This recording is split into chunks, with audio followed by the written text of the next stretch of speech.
Muy buenas tardes a todos, bienvenidos a otra edición de La Tribuna Podcast y hoy vamos a hablar de dos temas. El primero, de la guerra de Ucrania, en la que hay novedades tras la masiva incursión de Ucrania en la región de Kursk en Rusia, y de lo que ha ocurrido hoy con el esperpento que ha protagonizado hoy tanto Puigdemont como las fuerzas y cuerpos de seguridad del Estado y el Estado entero, que ha permitido la fuga de otra vez de Puigdemont, que no sabemos el paradero ahora mismo, su paradero ahora mismo.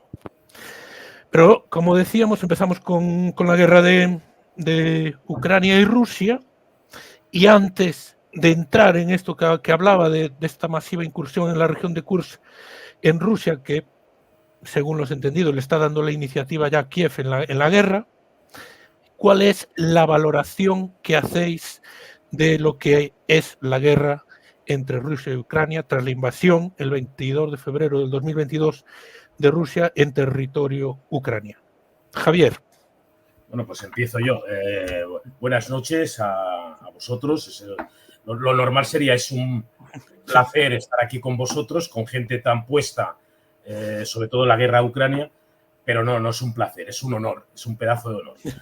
Buenas noches a todos y, bueno, respecto de esto, hay especialistas mucho mejor que yo en esta tertulia, pero yo lanzo mi opinión, ¿no? Después de casi 900 días desde el inicio de la invasión rusa a Ucrania, resulta sorprendente que Ucrania, que Kiev, tenga la capacidad de sorprender de esta manera no solo al ejército de la Federación Rusa, sino yo creo que a todos, ¿no? Ha sido una operación o un operativo militar muy trabajado desde la niebla del conflicto, es decir, ha habido muy pocas o casi ninguna o prácticamente ninguna filtración acerca de los preparativos de este operativo, y resulta que en 3 días, bueno, Martín dice que hay 3 cuñas de avance, tampoco está muy claro porque no hay información oficial respecto de la operación sobre el terreno, si prácticamente todo lo que nos llega básicamente es de fuentes abiertas, especialmente rusas, ¿no? Especialmente rusas. Pero resulta sorprendente que 3 días después de esa operación sorprendente, las tropas ucranianas hayan hecho o hayan profundizado en las líneas, en la frontera, en el territorio de Rusia, se habla de hasta 20 o 30 kilómetros, ¿no? Y parece que consolidado, que todavía la respuesta de las tropas rusas, bueno, pues está siendo un poco descoordinada, no demasiado resolutiva. Bueno, como poco resulta sorprendente que casi 900 días después del ataque ruso, Ucrania tenga esta capacidad de contraataque, aliviando la presión en las líneas del frente, sobre todo en la zona del Donbass, que sí que estaban siendo muy presionadas y había retrocesos. Hombre, Martín era de 3 o 10 farolas, bueno, de algunos kilómetros, no muchos, pero había retrocesos en algunas zonas del frente y, sin embargo, han sido capaces de profundizar casi 30 kilómetros, se dice, dentro del territorio ruso, ¿no? Lo que demuestra el gobierno ruso, Putin, y su ejército, es que no son capaces ni siquiera de proteger su propia integridad territorial y sus propios ciudadanos. Se habla también de evacuaciones masivas de civiles. Me ha parecido leer en alguna fuente de 3.000, 4.000 civiles evacuados rápidamente y de cualquier manera. A partir de ahí, pues, ¿qué pensáis vosotros? Luis. Pues Javier, pues antes has dicho que aquí hay gente de altísimo nivel que conoce sobre el tema. Yo personalmente no me considero en absoluto un experto de nada, pero... Luis, era por Martín, que conoce la guerra. Bueno, por si acaso, ¿no? No quería decir, todo el mundo puede tener una opinión. Pero no vaya a ser que aquí se estén creando unas expectativas y ahora... No, yo tengo una perspectiva que no, digamos, no se corresponde quizá tanto con lo que se puede leer o escuchar en la propaganda de uno u otro bando, ¿no? Yo, como historiador, veo que esto no podemos ver la invasión de Rusia a Ucrania simplemente como una invasión aislada que ocurre por un delirio, ¿no?, de un megalómano, ¿no?, como muchas veces se me ha intentado hacer ver. Esto es un episodio más o un episodio nuevo de la Segunda Guerra Fría que estamos viviendo. Si es que quizás podemos considerar que la Primera Guerra Fría nunca terminó, ¿vale? Es decir, que como dijo Fukuyama, el fin de la historia, ¿no? Se acabó la historia, aquí ya el mundo unipolar es lo que prima, pues igualmente no. Igualmente estaba equivocado y estamos ahora de nuevo en un recrudecimiento de esa Guerra Fría que simplemente pues se congeló y ahora vuelve con sus ecos del pasado. He estado leyendo una frase de Dmitry Medvedev, creo que lo he dicho bien, y este hombre estaba prácticamente diciendo que ya después de esto, de esta incursión de Ucrania en Kursk, entre 10, 25, 30 kilómetros, por lo que he estado leyendo, que ya después de eso ya Rusia tiene completamente bula para meterse en Odessa, en Kiev, en todas las ciudades de lo que es la Ucrania realmente existente, ¿no? Entonces, por ser un poquito conspiranoico, ¿no? Decir, ¿y si Rusia hubiera permitido que esto ocurriera como para usarlo como casus belli dentro de lo que es el conflicto, ¿no? Evidentemente, para justificar una expansión del conflicto hacia otras zonas de Ucrania, ¿no? Digamos, de cara al mundo, ¿no? Internacionalmente. En cualquier caso, parece sí que se está intentando aliviar la presión del frente de Donetsk, que según he estado leyendo también estaba bastante a punto de colapsar. No sé si será cierto o no, yo no estoy allí. Eso hay que tenerlo en cuenta. Lo que nos llega es propaganda y hay que cogerla con pinzas.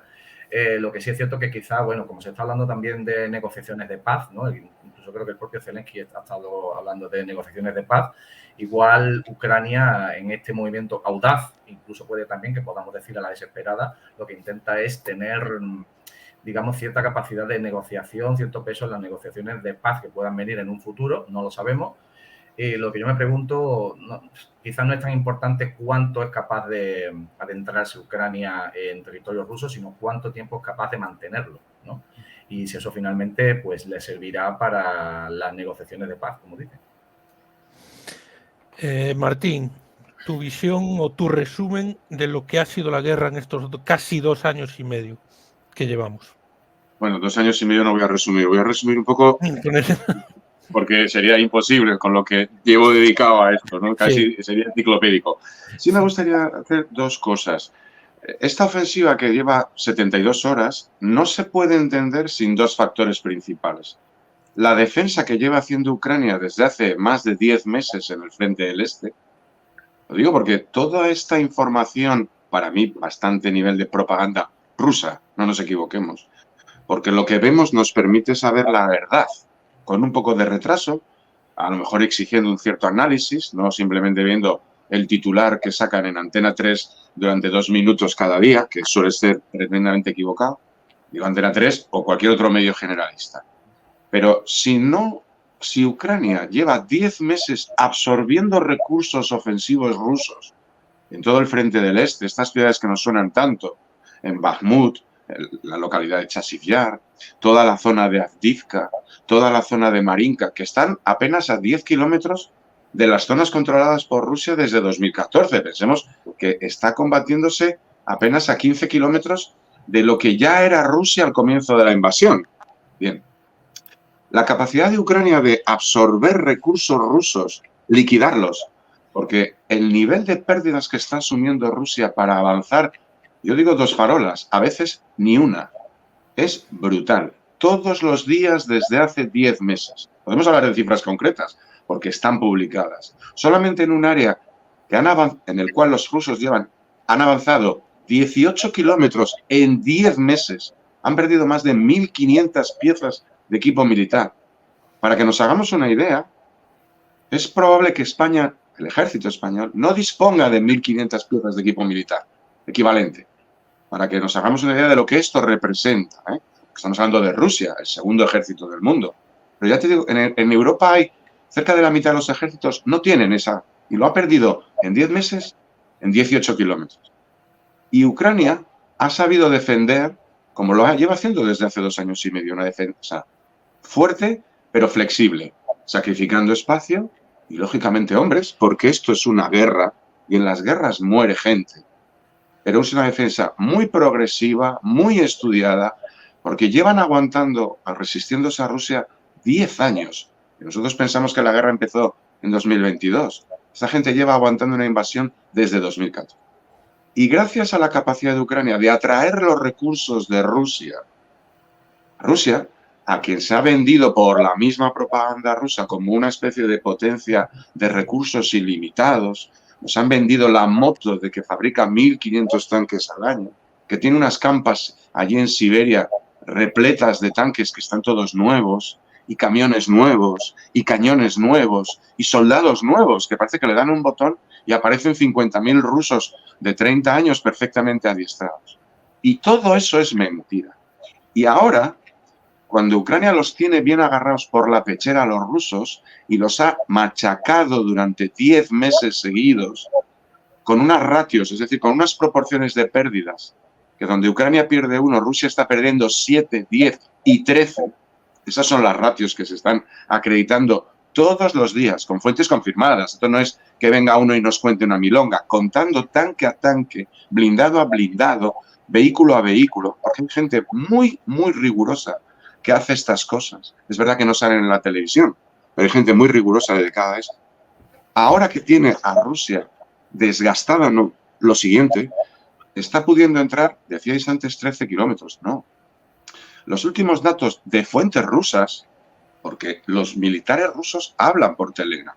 Yo estoy en cerca de 250 canales de Telegram rusos. Yo estoy viendo esta ofensiva. Hoy han publicado los ucranianos una foto. Y sé exactamente dónde está Ucrania porque te lo cantan los rusos. Porque los rusos hacen selfies, hablan con su mujer, con sus amigos, van contando sus historias. Y lo que están contando es que los ucranianos llevan cerca de 40 kilómetros en territorio ruso. Están a 15 kilómetros de la central nuclear, la Kurskaya EOS-2, de la carretera principal que comunica Kursk hacia el oeste con Ucrania. A 15 kilómetros. Han recorrido los ucranianos en 72 horas 40 kilómetros. Rusia, en los últimos 10 meses de ataques diarios, lo que hablaba antes, ha avanzado en el punto máximo 18 kilómetros. La media de avance ruso durante estos 10 meses no llega al kilómetro por mes. La media. Porque hay sitios donde han pasado 10 meses y han avanzado 1,5 kilómetros. Estamos hablando de avances de 200 metros al mes. Y Ucrania en 72 horas, y probablemente mañana cuando hablemos de esto, descubramos que se ha cortado la principal autovía, porque ya no estamos hablando de la carretera, una autovía, que es la que comunica Kursk con el oeste, que sería la frontera ucraniana. Pero es la autovía que comunica Kursk, ciudad, con Belgorod. Lo digo porque está vaciando todo el sur de Rusia en 72 horas y lo más importante, que yo creo que es la clave, sin resistencia por parte de Rusia. Y la pregunta es, ¿por qué sin resistencia por parte de Rusia? Porque las fuerzas militares de Rusia, que deberían estar en Kursk, hay que decir que Kursk es una ciudad militar, es decir, con acuartelamientos. Desde Kursk salieron las columnas militares rusas dirigiéndose a Kiev, dirigiéndose a Kharkiv, dirigiéndose a Sumy en febrero de 2022.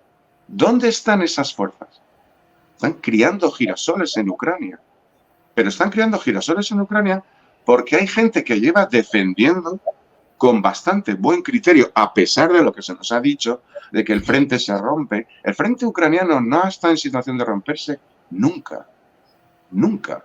Lo que estamos viendo estos 3 días no se ha visto en toda la guerra. Rusia, al comienzo de la invasión, nunca avanzó estas distancias en este tiempo. Ni el primer día de la invasión, ni el segundo, ni el tercero. Y luego quería hacer otra pequeña reflexión técnica.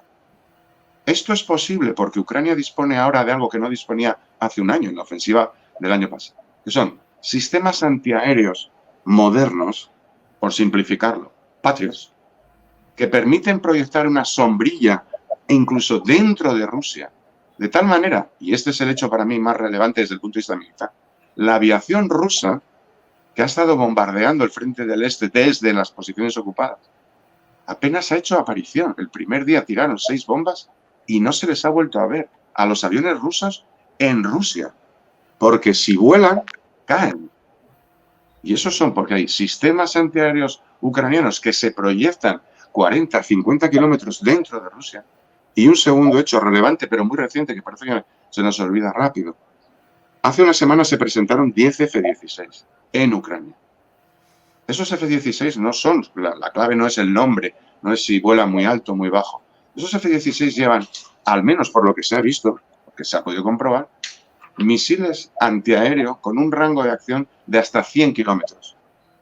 Basta con que los pilotos rusos sepan que al otro lado en Ucrania están volando F-16 con misiles de hasta 100 kilómetros de alcance para que ellos tengan que echarse atrás 50. Y echarse la aviación rusa 50 kilómetros atrás es dejar 50 kilómetros libres a las fuerzas ucranianas, que son exactamente lo que están avanzando en 3 días. Si estos recursos los hubiera tenido Ucrania hace un año, Ucrania habría llegado a Crimea con la misma dificultad, un poco más, porque había líneas fortificadas y porque Rusia tenía más recursos hace un año que ahora. Pero tenía más entonces que ahora porque en este año Ucrania se ha liquidado a razón de 30.000 soldados rusos al mes. Estamos hablando de 400.000 soldados rusos. Más de 1.000 tanques este último año. Más de 1.400 blindados. Más de 700 piezas de artillería el último año. Esos son los hechos de la guerra. Luego vamos a hablar de propaganda. Antes de ayer se reunió Putin con sus ministros. Ayer creo que fue a la 1. Ya habían liquidado la operación. Yo cuando vi la reunión, fíjate, yo siempre lo suelo pensar todo al revés. Si es una operación tan fácil de liquidar, Putin no tiene ni que enterarse. ¿Cómo va a tener que hacer una reunión? Mira, sería un tema que resolvería el general ruso de Kursk, porque mandaría sus unidades y ya lo plantearía como una solución. Pero si se tiene que reunir Putin, el ministro de Defensa, el jefe del Estado Mayor, en Moscú, para paralizar una operación, que tampoco, entendamos, debe haber 2.000, 2.500 soldados ucranianos en suelo ruso, ¿eh? Tampoco pensemos que han entrado allí 100.000, no hacen falta. Es que con 2.500 les están haciendo un roto que no lo han hecho ellos en toda la guerra. Lo digo porque esta es la realidad de 72 horas. Es que mañana podemos estar hablando de que hay unidades rusas en la entrada de la autopista de Kursk ciudad. Yo no sé si os dais cuenta de lo que eso significa para Rusia. Una Rusia que iba a haber...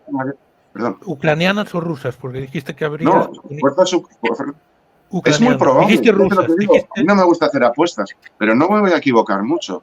En 24 o 36 horas va a haber fuerzas ucranianas en la circunvalatoria de Kursk. Lo digo hoy, y si no son 36 horas serán 48. Las unidades que está mandando Rusia de refuerzo, hoy se han visto las primeras unidades, son bielorrusos, quiero decir, se hacen ellos los selfies. Vienen de Chasiv Yar, vienen de Donetsk, son los que estaban atacando a Ucrania en Ucrania. Han tenido que sacar unidades, la 15 Brigada Especial, desde Chasiv Yar, que está al lado de Bakhmut. Acordaos que Bakhmut cayó hace un año y siguen atacando a 4 kilómetros de distancia. Eso es lo que había avanzado Rusia, 4 kilómetros en un año. Los han sacado de allí, le han dado la vuelta y están yendo ahora a Kursk. Hay que ver las columnas, que eso también es interesante. Ni un tanque, ni un blindado, camiones, furgonetas, coches particulares. Esos son los refuerzos del ejército ruso, ¿eh? No pensemos que el ejército ruso tiene 1.500 tanques allí en la Plaza Roja y está Putin con un botón enviando 100 o 200 según le apetece. Rusia, a los efectos militares, está seca. ¿Puede tardar meses en caer? Por supuesto. Depende de cuántos miles de rusos quiera sacrificar Putin. Pero militarmente está seca. Y lo que está pasando en estos 3 días es la prueba del algodón. Es difícil recordar una operación militar, salvo a Estados Unidos en Tormenta del Desierto y a los israelíes en la guerra de los 6 días. Fíjate que 2 ejemplos estoy poniendo. Es que un ejército entre 40 kilómetros en el territorio de otro país en 72 horas. No se recuerda. Es un hito histórico lo que está pasando. Un hito desde la perspectiva militar. Lo que está haciendo Ucrania hoy es escribir historia militar, pero de la que pasa la historia. Está pidiendo Ucrania que le dejen usar misiles contra aeródromos e instalaciones militares críticas de Rusia. Javier, ¿crees que es a Occidente se lo está pidiendo, ¿no? ¿Crees que le van a dar ese permiso? Bueno, primero 2 puntualizaciones, 2 comentarios a lo que han dicho tanto Martín como Luis. Luis decía, hombre, quizá está lo que ha dicho Medvedev como responsable del Consejo de Seguridad de la Federación Rusa, que esto permitía a Rusia expandir el conflicto a otras zonas de Ucrania, ¿no? Kiev, Odessa y tal. Bueno, yo creo que con lo que ha explicado Martín, creo yo, es una opinión, esa justificación estaría totalmente desbaratada y deslegitimada. Rusia, si hubiera tenido capacidad ofensiva. Bueno, de hecho, es lo que intentó el 22 de febrero o el 24 de febrero. Las 3-4 líneas de avance pretendían ocupar todo el país, hacer caer el gobierno de Zelensky y ocupar todo el país. Rusia ha perdido recursos, no los tiene, y por lo tanto eso es una bravuconada, una más de las que estamos acostumbrados a oír, creo yo, de boca de Medvedev. Dicho esto, hombre, que en 24 horas las tropas ucranianas o incluso los SOF, las unidades de exploración de esas avanzadillas de Ucrania, puedan llegar a los arrabales de Kursk, que está a 80 kilómetros, sería la bomba. Pero es un poco complicado, porque no sé qué sería una blitzkrieg, pero vamos, que Alemania en Francia ridículo, ¿no? En su momento. Ya lo que preguntabas, Pablo, ¿qué pensaba yo acerca de esa petición que ha hecho Ucrania?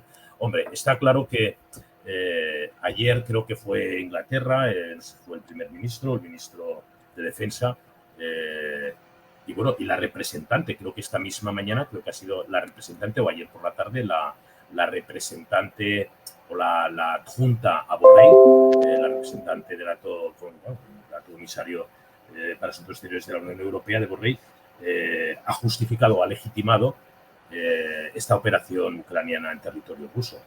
A partir de ahí, sería lo lógico esperar que por parte de los aliados se conceda ese permiso, que es un permiso que se ha ido ya, que sí que es cierto que al principio era restrictivo, ¿no? La cesión de armamento, de recursos, pues estaba condicionada pues, a no ser utilizada sobre suelo ruso, y bueno, había muchas limitaciones más, y que poco a poco se ha ido relajando, ¿no?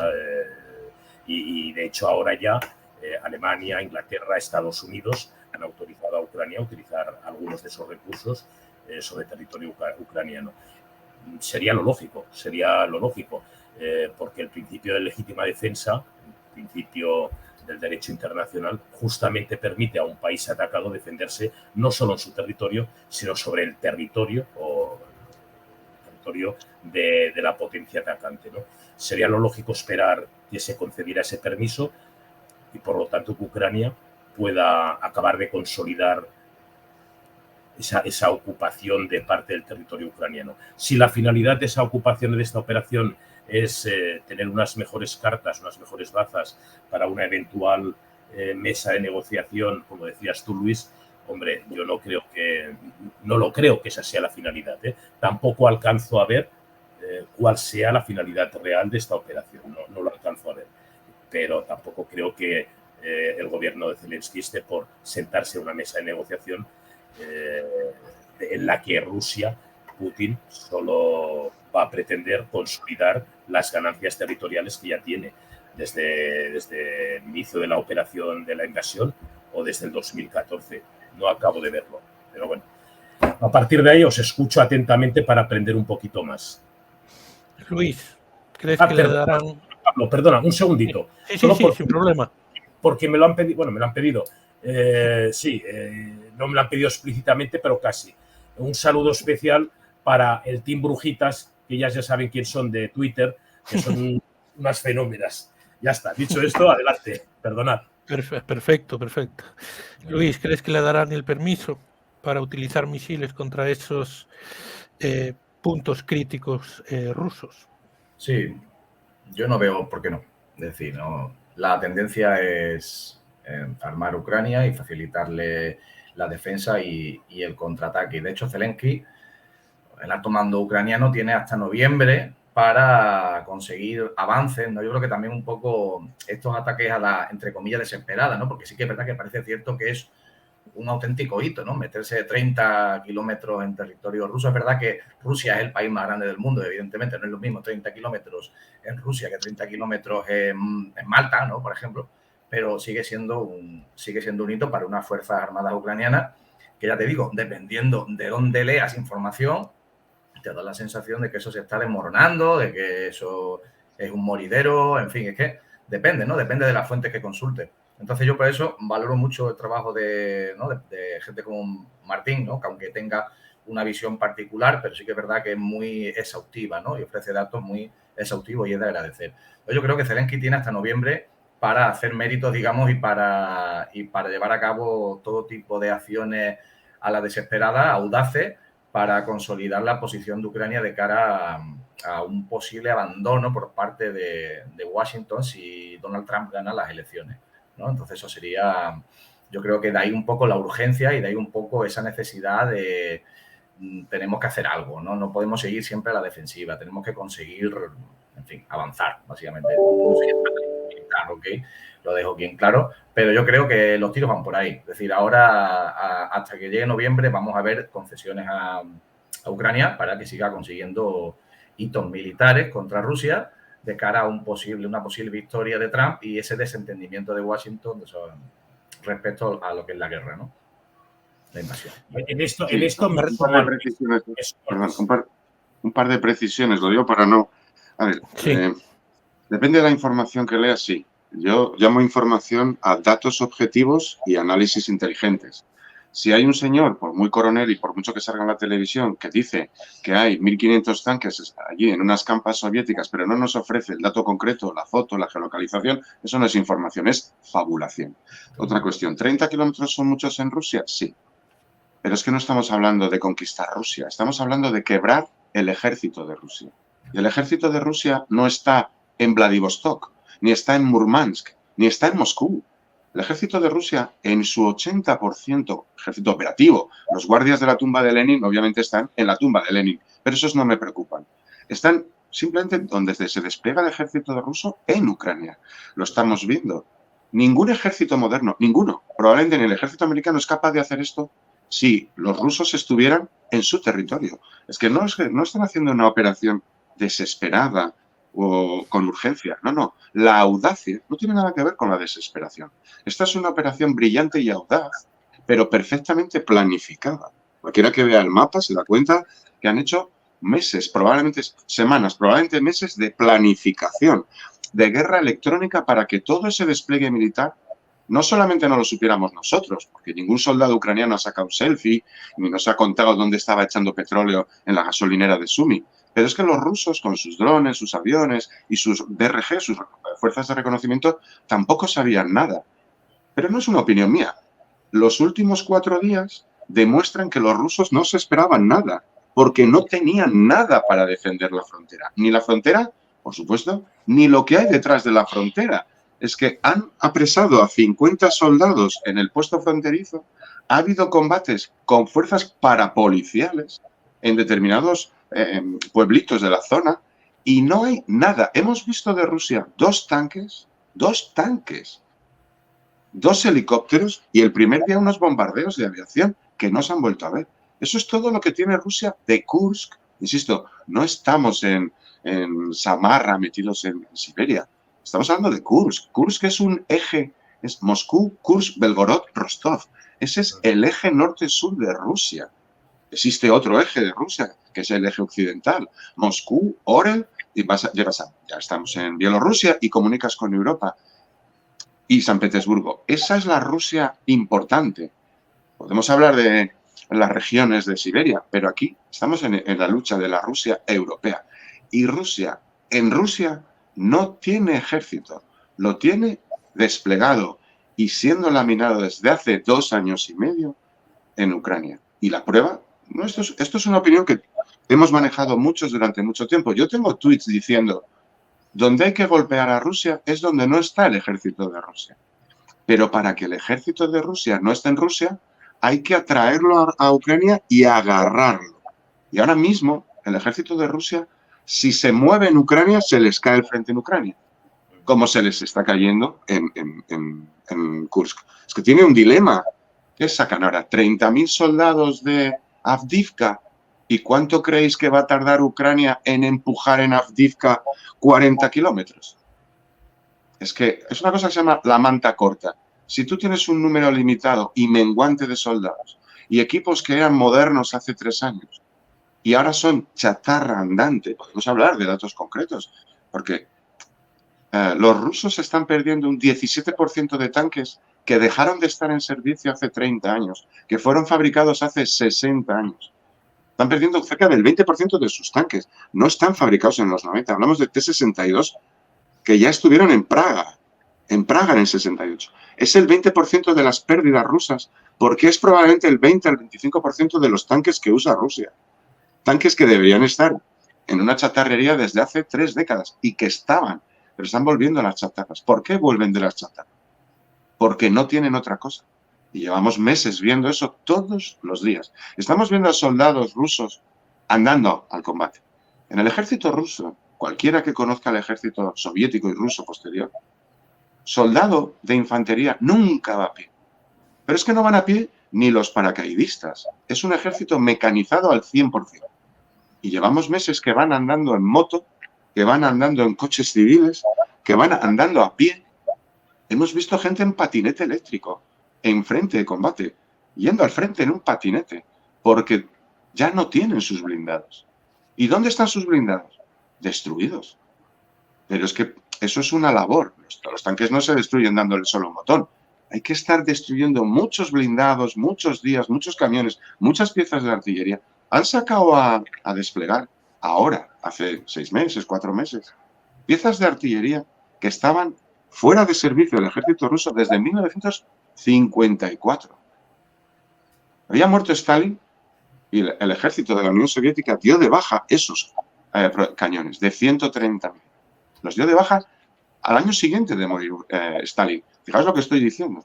Los están volviendo a reintroducir. Y la munición que utilizan es la munición que le ha suministrado Corea del Norte, porque es una munición que ellos no tienen. Rusia no tiene esa munición porque hace 70 años que dejaron de fabricar. Este es el ejército de Rusia, el de verdad.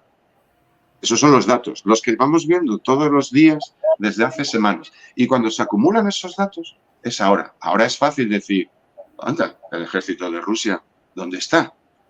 Se volatilizó. Cada una de estas últimas 10 meses, 40 semanas, hemos ido viendo cómo se volatilizaba el ejército de Rusia todos los días. Solo había que ir anotando y pensando, esto no es infinito, porque nada es infinito.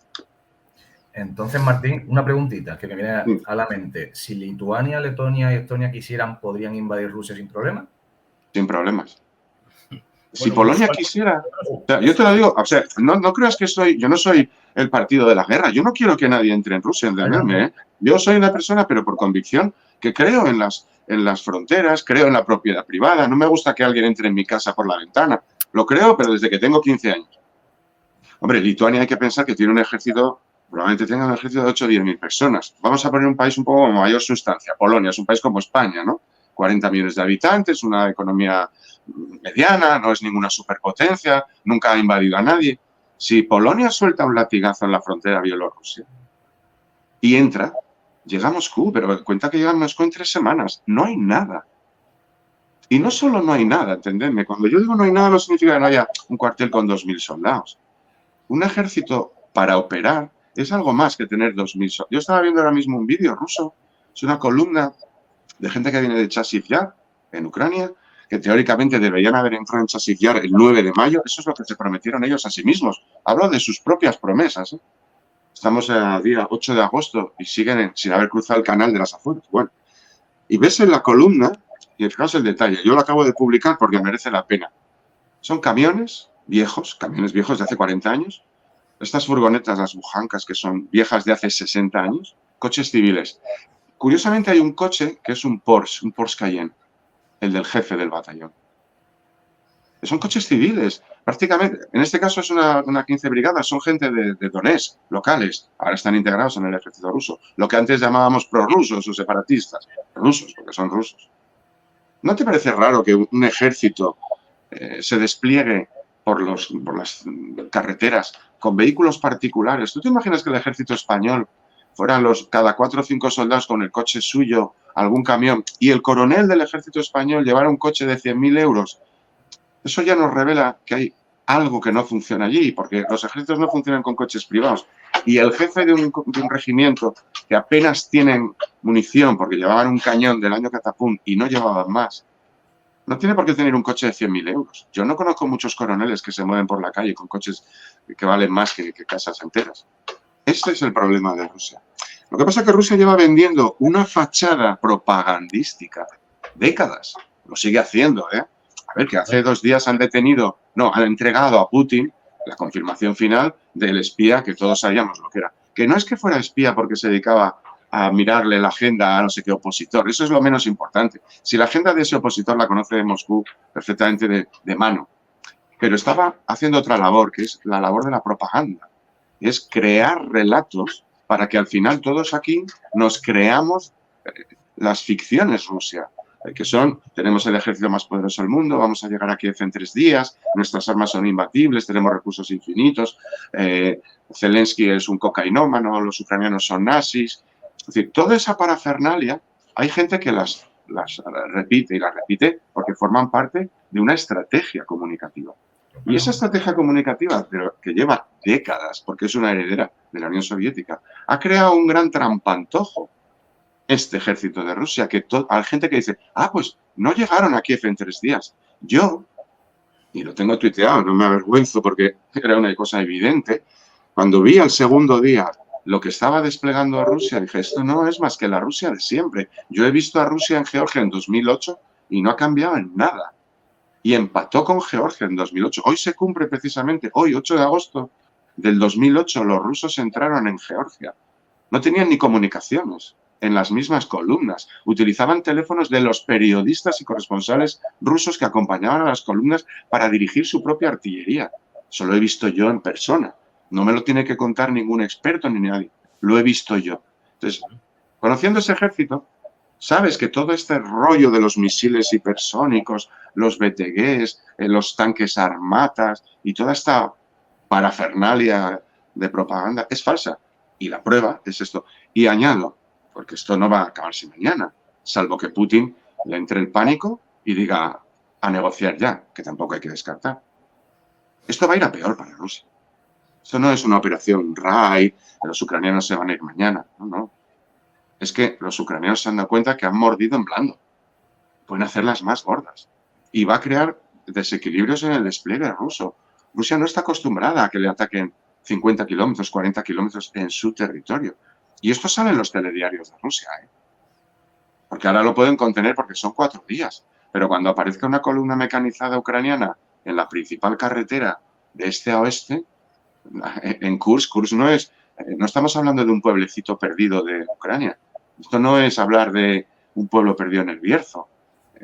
Kursk es el equivalente, no voy a decir Zaragoza, pero tranquilamente Álava.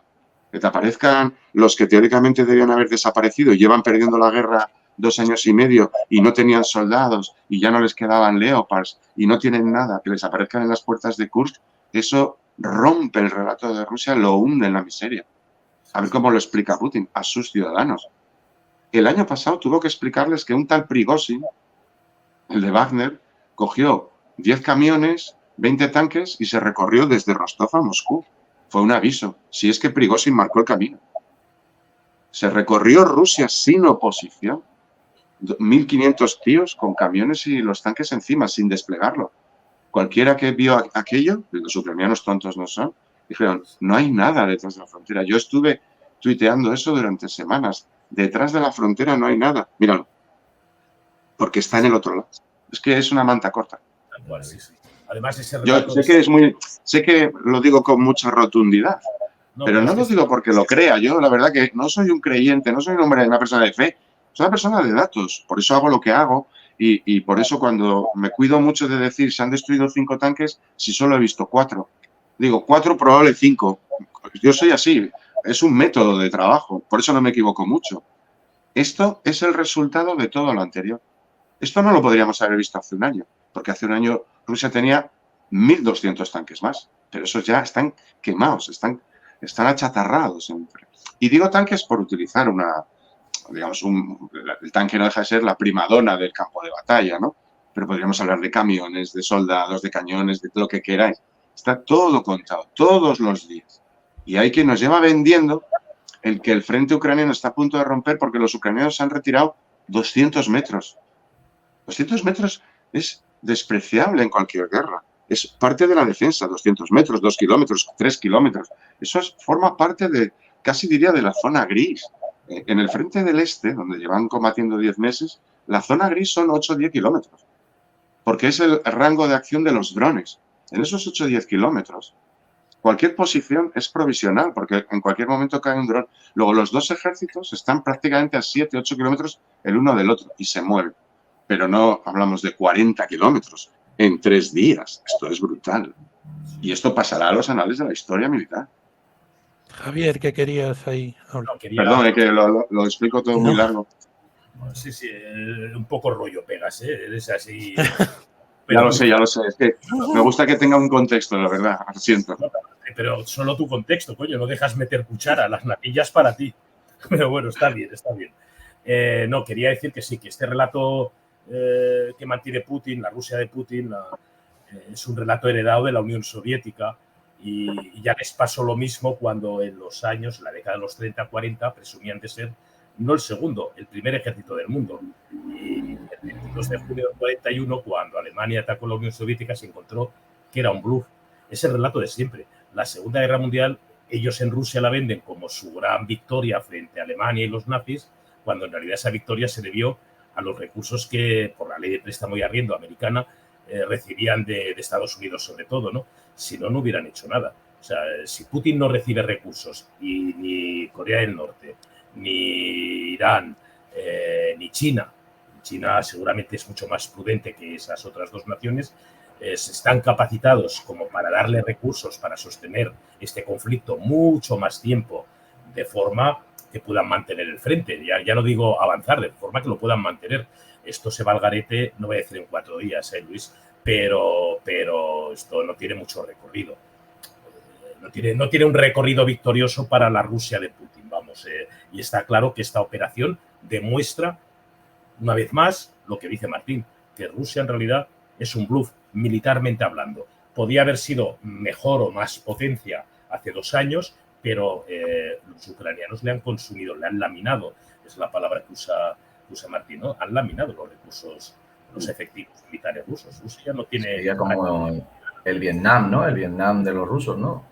Bueno, lo que fue Vietnam, lo que ya fue Afganistán. Afganistán les pasó lo mismo. Lo que pasa, coño, pues era Unión Soviética todavía y pudieron mantener aquel tinglao unos años, ¿no? Pero sí, Vietnam para Estados Unidos o Afganistán para Rusia. Es que en realidad Rusia siempre es un permanente bluff. El relato ruso de la historia de la Gran Rusia siempre ha sido un bluff. Lo que sí que tienen, lo que sí discrepo un poco Martín, lo que sí que tienen son recursos humanos, que era lo que lanzaba en aquel momento Stalin ya contra las tropas de la Wehrmacht, básicamente, ¿no? O del GER, y lo que ahora hace Putin. Lo que pasa es que, claro, en un ejército en el siglo XXI, en unos ejércitos en los que las tropas están mucho más especializadas y cualificadas, mandar gente sin entrenar, sin entrenamiento previo, sin especialización, es usarla de carne de cañón. Algo que también han hecho. Lo pudimos ver, ¿no? Hasta que finalmente tuvo que ir Prigozhin a arreglar de mala manera el entuerto que había provocado Putin, ¿no? Con aquella obsesión de tomar Bakhmut. Bueno, era la puntualización que quería hacer, Pablo, nada más. No, bueno, yo añadiría, a ver, que cuando estoy diciendo que el ejército de Rusia está seco, eso no significa que no tenga un tanque, que no tenga un camión, hay que entender. Claro. Pero bueno, que por poner un ejemplo, a mí me gusta una referencia sencilla. El ejército alemán en 1945, cuando estaban entrando los rusos en Berlín y no queda nada, seguía teniendo enormes recursos. Lo que ocurre es que perdían ya su capacidad organizativa y tenían ciertos elementos aquí y otros allá, pero ya no funcionaban como ejército. Lo que le está pasando al ejército ruso es lo que estás diciendo tú. Llevan meses, digamos, dándose de cabezazos con una pared. Literalmente es esto. Llevan meses insistiendo en una pared.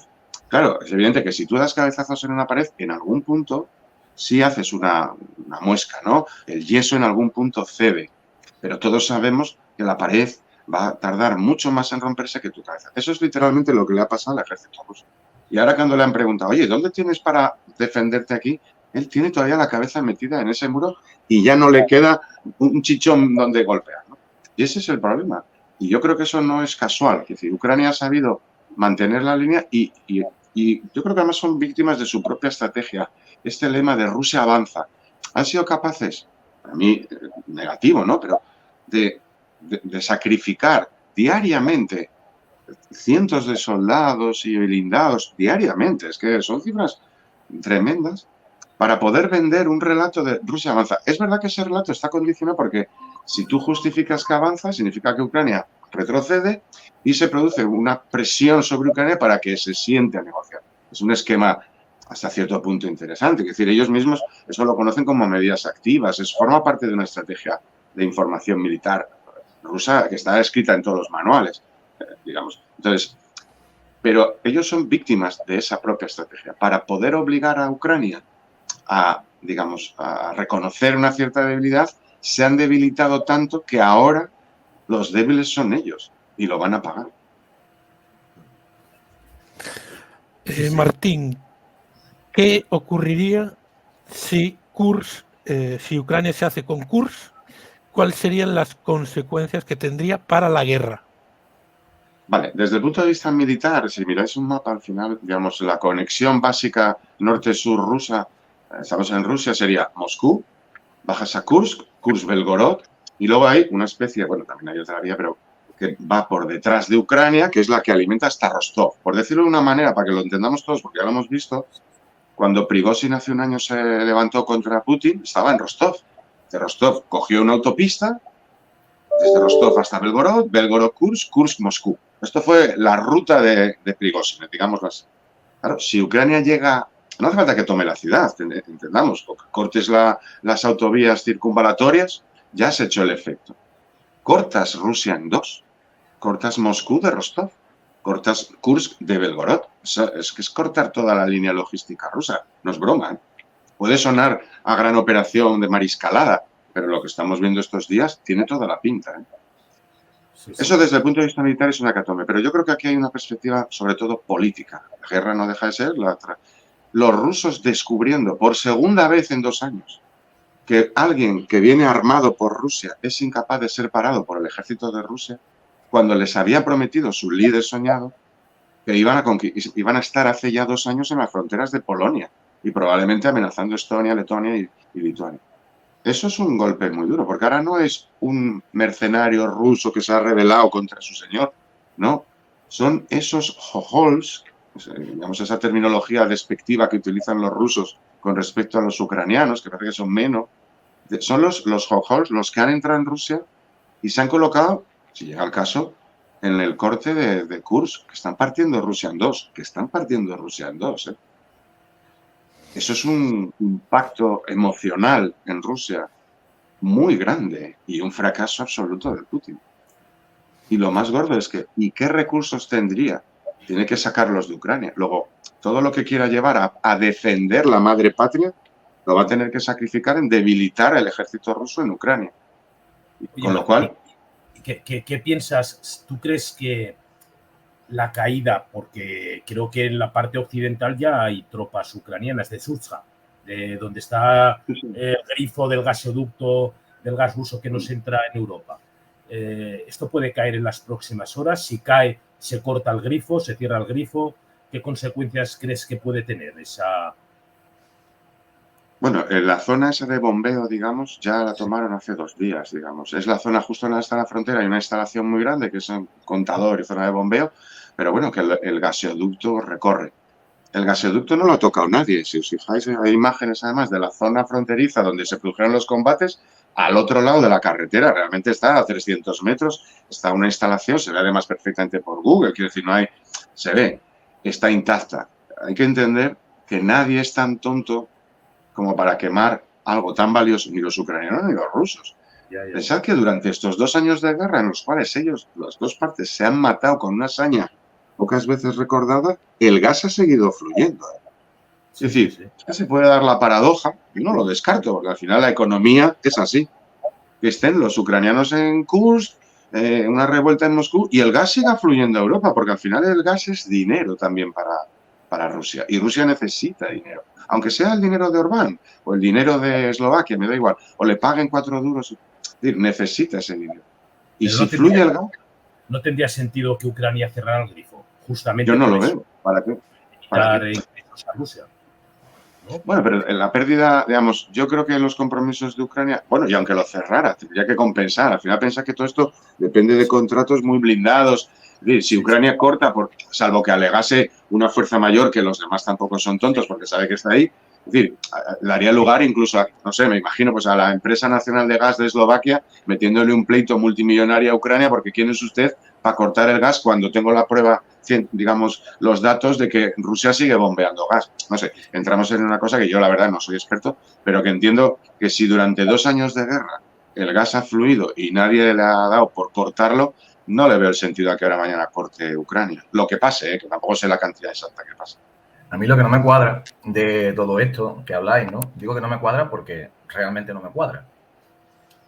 ¿Cómo pretende, o sea, ese imperio ruso, ¿no? ¿Cómo pretende Putin, como algunos dicen sobre sus intenciones, conquistar las repúblicas bálticas, llegar hasta Polonia con esa mierda de ejército que nos está describiendo Martín? Yo es que es algo, digo, que no me entra en la cabeza. Digo, ¿cómo se puede, el nivel de autoengaño de los líderes, ¿no? O del alto mando ruso, realmente es así? Es decir, vamos a pensar que sean tan injustos, ¿no? Tan naifs. Los engañados no son naifs. No, habla, Javier. No, quería decir que yo creo que los dirigentes rusos son conscientes de lo que tienen. Los dirigentes rusos saben exactamente lo que tienen y hasta dónde pueden llegar o no. Yo creo que mantienen el relato de que siguen siendo la gran potencia, de que ellos viven con normalidad, pero los dirigentes son conscientes. No creo que... yo creo que ese discurso, además de atacar, aunque fuera de forma preventiva, contra la OTAN o invadir esas repúblicas bálticas, incluso Polonia, eso está totalmente descartado. O sea, eso ya no creo que forme parte de ningún plan operativo en ningún Estado Mayor del ejército ruso. Entonces convenimos que el ejército de Putin no es una amenaza real para Europa, ¿no? No, a ver, yo creo que hay que diferenciar. Una cosa es que sea una amenaza real, pero eso hay que verlo, ¿eh? Una amenaza real es también el Hamas. Mira si Hamas es una amenaza real para Israel y son 2.000 tíos con chancletas, unos Kalashnikov y unos RPGs. Objetivamente es lo que han demostrado. Pero te pueden matar 1.500 personas en una mañana. Quiero decir, y los Mau Mau de los años 60 iban con lanzas y con espadones y mataban mucha gente. Quiero decir, no es un nivel de naif, no nos equivoquemos. Ellos saben lo que tienen, entre otras cosas porque tienen montado el país a partir de la mentira. Pero como todas las dictaduras usan la mentira para crear una imagen, una ficción de idealización, de modernidad o de lo que quieran, mientras se reparten el dinero una élite, una oligarquía.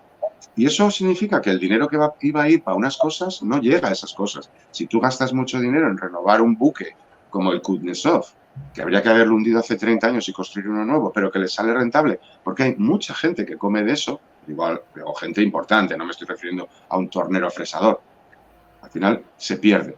¿Eso significa que es un ejército inerte? Hombre, no, a ver, que si Rusia quiere invadir Estonia hace 2 años y medio lo arrasa, porque Estonia mide 70 kilómetros y tiene 8.000 señores de defensa. Pero hace falta verlo. Yo creo que hay mucha gente que sabía lo que ocurría, pero entre otras cosas porque Rusia perdió la primera guerra de Chechenia, perdió la segunda, empató con Georgia y está perdiendo la de Ucrania. Este es el legado histórico del ejército de Rusia. Perder la guerra de Chechenia y tener que comprar a Kadyrov para empatar la segunda. Es decir, son los mismos tanques, las mismas tácticas, los mismos medios. Una cosa son los objetivos de Moscú. Moscú amenaza, pero es como cualquier matón de barrio o el matón del colegio. ¿Es inofensivo? No, porque te puede soltar 2 puñetazos. El problema es que el matón está acostumbrado a que realmente nunca necesita soltar los puñetazos porque con la amenaza los demás se achantan. ¿Cuál es la diferencia que ha ocurrido aquí? Que los ucranianos no se han achantado y cuando les han querido dar la primera han respondido. Y ese golpeo lo que ha demostrado es que Rusia no solamente no es un boxeador en forma, sino que es un viejo boxeador borracho y a punto de jubilarse a quien se le están viendo las duras.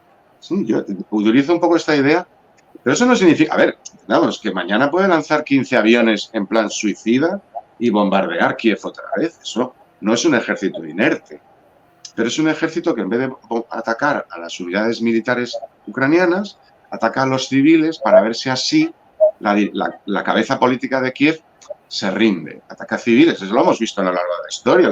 Los alemanes, cuanto peor les iba en el aspecto militar, lanzaban V1 y V2 sobre Londres. Estaban perdiendo en el terreno militar porque ya tenían a los aliados en Holanda, pero seguían bombardeando Londres. Bueno, porque contaban con que Churchill más tarde o más temprano se rajaba y los americanos se rajaban. ¿Significa que el ejército alemán era inerte en 1944? No, pero es evidente que hoy todos sabemos que Alemania en el 44 estaba perdida, pero seguían combatiendo. Entonces, no es un ejército que no exista o sea el mayor ejército del mundo. Mañana los rusos pueden lanzar 40.000 tíos sobre no sé qué pueblo y tomarlo. O sea, es el coste que supone. Tú puedes hacer eso una vez, no puedes pasarte 10 meses quemando. Claro. No les renta, pero es que llevan 10 meses perdiendo del orden de 1.000 soldados al día. Pero es que aunque fueran la 10ª parte, para que nos hagamos la idea de lo que estamos hablando, los rusos los soviéticos durante todo el periodo de Afganistán, no llegaron a 10, creo que eran 13.000 muertos, desde el 79 al 89 que se retiraron, 89 en abril del 89. Es verdad que no tuvieron siempre el mismo número de tropas. Es decir, en una década perdieron 13.000. Lo están perdiendo cada 3 semanas en Ucrania. Y la población de la Unión Soviética era muy superior a la población de Rusia. Y la natalidad equivalente en Rusia de la Unión Soviética, que sí, también había ucranianos, letonios, estonios, georgianos, armenios, kazajos en Afganistán. Pero en Ucrania lo que hay son rusos. Bueno, y algunos de Nigeria, cubanos, nepalíes. Tener que reclutar nepalíes dice mucho. Tener que sacar tanques de los años 60. Bueno, puede estar más cerca al final de la guerra de lo que se cree, o aún queda mucha tela que cortar. Javier. Yo creo, ojalá mañana mismo Putin saliera por patas y acabara la guerra, ojalá. Pero yo creo que aún queda tela que cortar aquí. No, yo creo que es una guerra de desgaste y aquí todavía quedan meses de conflicto. Esta operación de estos 3 días demuestra que Ucrania no solo resiste, sino que tiene capacidad ofensiva y está muy bien, y sorpresiva, porque no solo ha sido ofensiva, sino ha sido sorpresiva por lo sorprendente. Y esto también acredita que Rusia no tiene la capacidad defensiva. La ofensiva ya estaba claro que no, porque a golpe de farolas pues tampoco, decía antes Martín, pero la capacidad defensiva de Rusia también es bastante limitada. Pero, sin embargo, como he dicho antes, los recursos humanos que tiene Rusia, no son los que tiene Ucrania. Por lo tanto, va a poder hacer o contener o hacer frente, tanto en Ucrania como en esta incursión en su propio territorio, a las tropas de Ucrania, ¿no? Una solución política forzada por instancias superiores o por los aliados, como antes, el cambio de situación política en Estados Unidos ante una eventual victoria de Trump en las elecciones de noviembre, que decía Luis, puede provocar alguna variación en la correlación de fuerzas Ucrania-Rusia. Quizás sí, está claro que Trump, es que los confundo, no hay doble intención. Está claro que Trump ha dicho por activa y por pasiva que acabará la ayuda a Ucrania. ¿Eso se tiene que reflejar en la capacidad defensiva o ofensiva de Ucrania? Evidentemente. Pero también ha habido respuesta europea diciendo que intentarán implementar el déficit que Estados Unidos pueda dejar de aportar como ayuda a Ucrania. Para mí el conflicto va a durar unos meses más.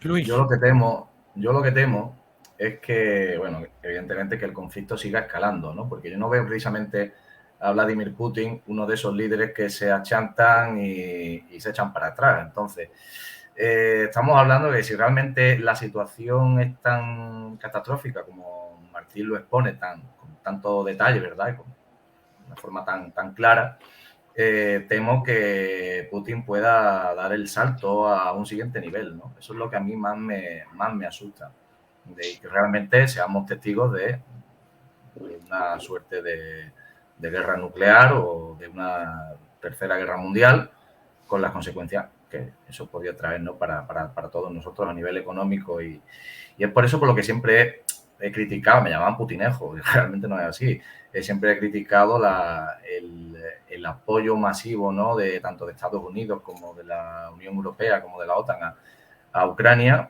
porque podríamos estar escalando hacia esa tercera guerra mundial de la misma manera que se estuvo a punto de escalar a la Tercera Guerra Mundial cuando los misiles rusos en Cuba, ¿no? Esos 12-13 días en los que el mundo estuvo pendiente de un hilo, ¿no? Entonces, veo similitudes, pero realmente tiene pinta de que esto va a seguir por lo menos hasta noviembre. Y una vez que veamos el impacto del corte de la financiación de Trump, si finalmente gana las elecciones, porque tampoco está claro, yo tampoco lo apostaría todo al 100%, pues yo creo que a partir de noviembre podríamos establecer un horizonte un poquito más preciso, ¿no? Sobre si esto va a ser duradero, si puede escalar o no puede escalar. Yo espero también, pues, como todos nosotros, pues que esto se termine cuanto antes, pero no tiene buena pinta.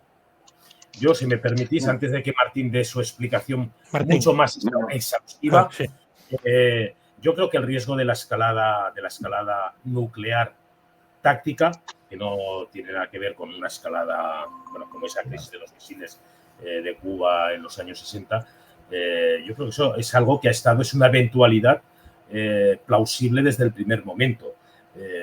Putin tiene una personalidad que, bueno, pues, ahí pues, han publicado por ahí estudios de psiquiatras de que tiene rasgos psicópatas, ¿no?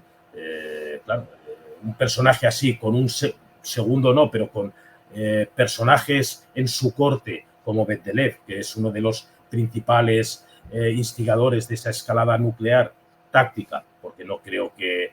Habría que ver luego también el arsenal nuclear ruso, heredado del soviético, porque no han fabricado nada en estos 24 años que está Putin en el poder.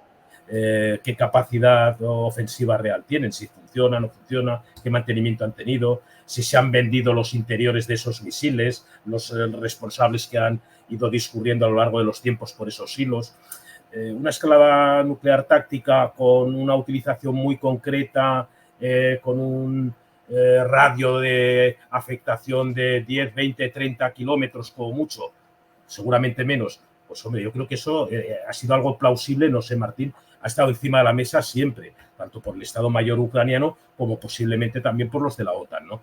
Y de producirse una escalada de ese tipo limitada, muy localizada en el terreno, seguramente sobre unidades militares, no creo que el tarado tuviera el impulso de utilizarlo como si utiliza los misiles o los drones sobre población civil.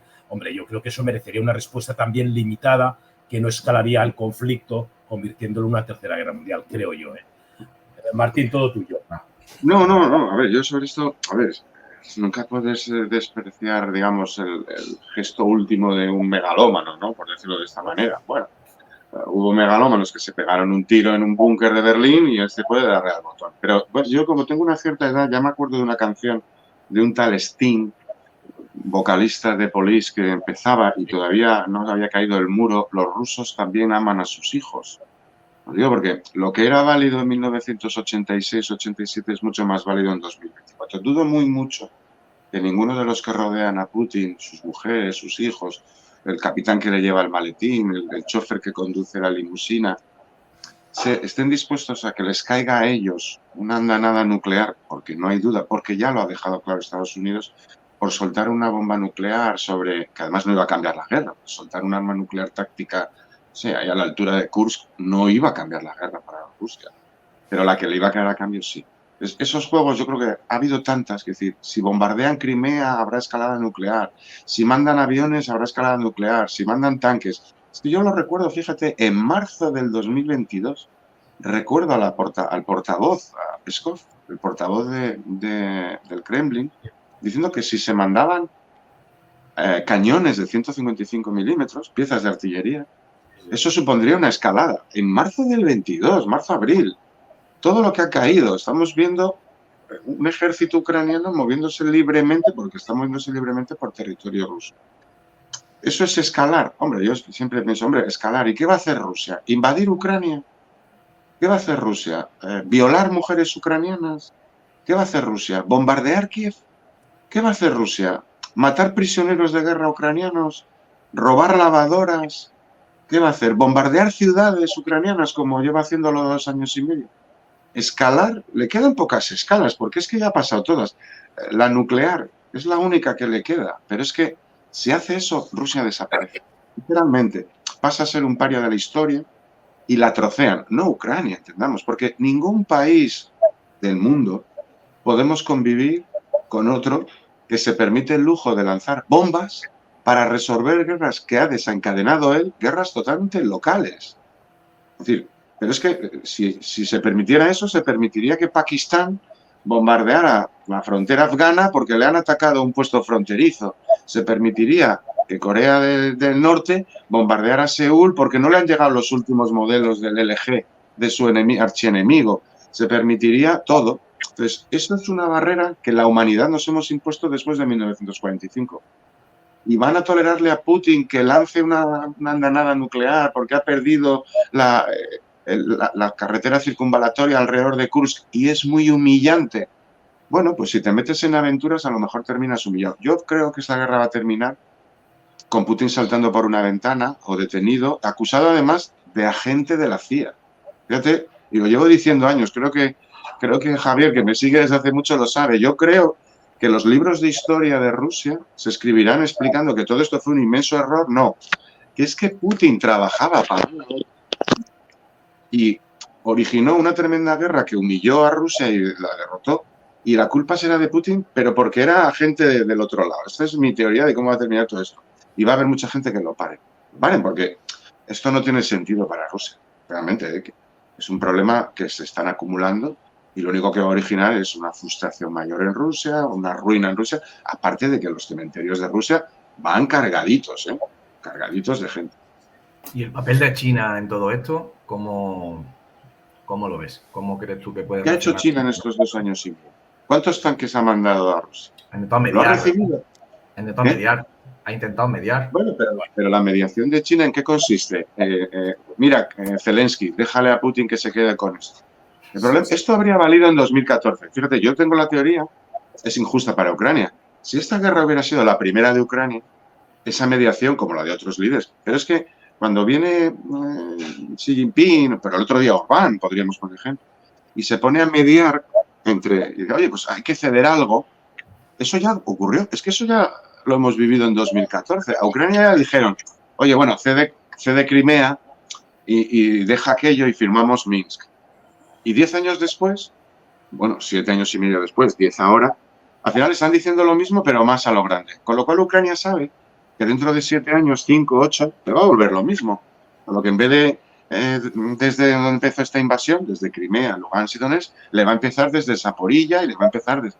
Entonces, la solución no es que Ucrania vuelva a ceder 3 oblasts donde antes cedió 2, porque sabe que dentro de 6 años va a tener que ceder otros 3. Yo no estaría dispuesto a ceder la entrada de mi casa y la cocina a cambio de que no tener una discusión. Sobre todo si ya cedí una habitación y no me resolvió el conflicto. Al final lo que voy es, me voy a un juzgado y digo, echen a este inquilino que me está ocupando una habitación. Lo que no le voy a dar es otras 2. Yo creo que ese es el problema de Rusia, que ha hecho un órdago, lo ha fracasado bien como operación. Si le hubiera salido bien la invasión, a fecha de hoy, pues Putin pasaría a la historia como el hombre que casi restableció la Unión Soviética, que yo creo que es el verdadero motivo. Él es un megalómano, lo decía Javier. Él quiere pasar a la historia como un hombre, como Catalina la Grande, como Pedro I Grande, como Stalin. El puente de Crimea era como la gran reconstrucción territorial de Rusia. Piensa que Crimea es la gran conquista imperial de Rusia. Es la apertura al mar Mediterráneo, al mar Negro. Y él quería volver a Berlín. Berlín que el agente KGB Putin abandonó en el 91. Y la Unión Soviética, porque es curioso, porque dice, no, es que cada vez la OTAN se acerca más a Rusia. No, las fronteras de Rusia hoy son las mismas que han sido siempre. Lo que ha cambiado es la Unión Soviética, pero es que Rusia no es la Unión Soviética. Bielorrusia no es Rusia, Ucrania no es Rusia, pero era la Unión Soviética. Es que lo que quieren es, en su mentalidad megalómana, Putin quiere que las fronteras de Rusia sean las de la Unión Soviética. Y claro, se le olvida que hay países que tienen todo el derecho del mundo a existir. Quizá el gran error de Putin fue firmar Minsk, ¿no? Porque la propia Angela Merkel reconoció que los tratados de Minsk habían servido para retrasar un poco y ganar tiempo frente a un posible futuro ataque o acometida, ¿no? Eso lo dijo Merkel en su momento. Y la historia pues, puede que le esté dando la razón, ¿no? Claro, es verdad, pero es verdad que lo vemos ahora. Yo que soy crítico con todos esos acuerdos, porque mi carácter me lleva a no transigir, digamos, con el agresor. Es porque sé que, por experiencia vital a lo mejor, o por intuición, pagar el primer chantaje y el segundo no suele achantar al chantajista, sino que, digamos, lo calienta. Pero es verdad que era una opción, hay que ser realista. En una situación de conflicto en Europa, bueno, es una opción. Congelamos el conflicto, confiamos en la palabra de Putin, que era bastante sospechosa, ya teníamos unos antecedentes. En fin, lo de Georgia era bastante reciente. Pero bueno, yo no quiero ser, digamos, injusto históricamente con quien tomó esas decisiones, porque es muy fácil verlo ahora. Lo difícil era estar allí en el 2005, ¿no? O en el 2014, en el 15, en el 16. Bueno, fue una apuesta diplomática, incluso una apuesta de Ucrania, decir, bueno, pues renunciamos a esto a cambio de una cierta paz.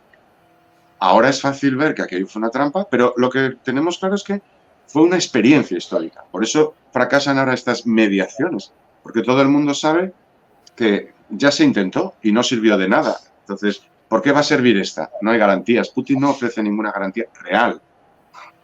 Entonces, en ese sentido, yo nunca creo en las mediaciones, por muy bien intencionadas que estén, que no les doy ninguna bien intención. Hay que decir que yo, cuando vi el otro día a Orbán, no pensé que iba allí de buena voluntad. Él tiene su propia agenda, legítima, pero es que Ucrania tiene claro que no puede negociar, que todo lo que pueda hacer lo tiene que hacer por la fuerza.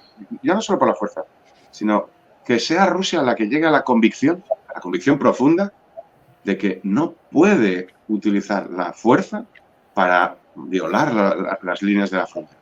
Si Rusia no se convence, y por eso esta operación no es casual, Rusia solo lo va a entender si se siente derrotada como país. No significa perder una batalla, es perder una batalla de forma que no lo puedas negar, que la derrota sea evidente y que tengas que asumir tu derrota. Porque si no asumes tu derrota, vas a volver a intentarlo. No eres consciente de que ha sido derrota. Estoy pensando ahora en una frase que dijo un diplomático estadounidense en Moscú, que estuvo, bueno, diplomático, sí, creo que era el embajador, que estuvo 2 años y comentó que estuvo en ese periodo de 2 años, que estuvo hablando con todas las fuerzas políticas rusas y dijo que todas ellas, o sea, que no había ningún político con el que él no hubiera hablado que hubiera dicho que lo de Ucrania no fuera una línea roja. Entonces, yo muchas veces cuando dicen, no, que la guerra de Putin, digo que igual no es la guerra de Putin, igual es la guerra de la clase política rusa y también incluía no solamente a los pro-Putin, sino también a lo que es la oposición, ¿no? O la oposición que no es, digamos, encarcelada o perseguida, como se dice. Entonces, por eso pienso que es algo mucho más enconado y va más allá de las ambiciones imperialistas de un individuo o de un individuo y su pequeña camarilla, ¿me entiendes? Es algo más nacional, es algo más... Bueno, Rusia considera que Ucrania es rusa, pero fijaros que justamente los ucranianos podían reclamar el mismo derecho, estarían igual de legitimados para reclamar ahora todo el Oblast de Kursk. El Oblast de Kursk formaba parte de la Rusia de Kiev, no del Kanato de Moscú. O sea, históricamente, hasta el 1700 no sé cuánto, Kursk, el Oblast, esa región formaba parte de Ucrania, del Rus de Kiev, no del Kanato de Moscú. Podían reclamar la legitimación de su territorio. De hecho, hay mucha gente en ese Oblast, el idioma mayoritario en el Oblast de Kursk es el ucraniano, no es el ruso. No sé si lo sabíais, esto es una curiosidad. Pero podía reclamar esos derechos históricos, sobre todo el Oblast de toda la región de Kursk. Al final la clave no es que reclames en base a una legitimidad histórica, la clave es que puedas mantenerlo. No, claro, lo que pasa es que el relato ruso es más reciente, porque la ficción de la rusiandad de Ucrania nace con la Unión Soviética, no antes. Prácticamente nace con la Unión Soviética. Es decir, ese relato nace con la Unión Soviética. Sin embargo, el otro es anterior. Y al ser de nacimiento más reciente, ha calado mucho más en toda la población rusa. Y los dirigentes, los oligarcas rusos, es un relato que se encargan de mantener. Un dato curioso, es una anécdota. Parece ser que en las ciudades rusas este año hay mucha menos información acerca de la guerra, menos carteles de reclutamiento, menos actos a los veteranos, a los caídos, actos populares o convocando a la ciudadanía. Mucho menos que el verano pasado. Parece una tontería, pero es una forma de mantener justamente ese mismo relato, el de nos va bien, todo va bien, tranquilos, no pasa nada. No, es un comentario, una observación curiosa. No, es que es muy interesante. Mira, dos cosas que estabais diciendo. Yo estoy de acuerdo perfectamente con Luis porque no es, o sea, hay una parte del relato esta es la guerra de Putin y de sus oligarcas. No. Rusia tiene un sentimiento nacionalista, podemos llamarlo patriotismo, no lo digo con carácter despectivo, muy profundo, y es imperialista, es un sentimiento nacionalista, digamos, de superioridad, no étnica, porque claro, la nacionalidad rusa, el pasaporte ruso, tú puedes ser buriato de no sé dónde, rubito eslavo de San Petersburgo o moreno musulmán de Dagestán. Es decir, es un compendio, no es étnico, lo une una cierta historia ficcionada, un idioma común, que hay que oír hablar a uno de San Petersburgo, a uno de no sé dónde, que decir, yo es que oigo hablar a ruso, a algunos con pasaporte ruso, que hablo mejor yo, que digo, madre, ¿de dónde salió? ¿No? Y hablo muy mal. Yo estoy de acuerdo, pero pasa en todas las dictaduras, no hay ninguna dictadura que quede en el poder, que el dictador muera en la cama, si no hay un grupo social, yo ya no digo que lo apoye directamente, pero que sí se beneficie de ciertas cosas, una cierta estabilidad social, una cierta normalización. Pero tiene mucho que ver con lo que contaba antes Javier.